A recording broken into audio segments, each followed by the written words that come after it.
You're trying to be a leader, but your executive functioning is tapped. What is your executive functioning? That is your brain's administrative team listening to your baby girl prefrontal cortex or your baby boy prefrontal cortex. So it is your admin team. It is your planning, your organizing, your constructive thought, your prioritization, your task initiation, emotional regulation, memory, inhibition control, all these things, flexibility, adaptability, all of those things go out the window, kaploots, when your amygdala, your little chihuahua, okay, you need to train your chihuahua so it doesn't bark at everything, because when your chihuahua is barking at everything, your prefrontal cortex gets shut down and says, I'm gonna get out the way.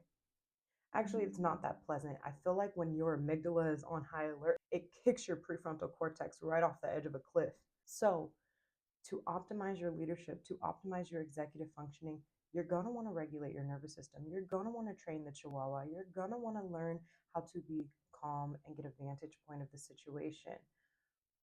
On the other hand, you can learn to regulate your emotions a lot better if you practice certain things like organizing and time management, because those might be the things that put you on the fritz in the first place.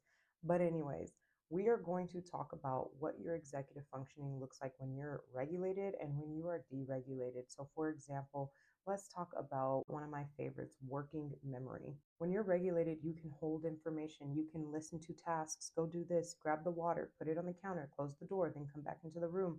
You can follow those instructions without being overwhelmed, and you can actually remember the sequence of events in which you're supposed to do them.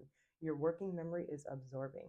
When you are deregulated in survival mode and you're crying like, my memory is so bad, a lot of times it's not.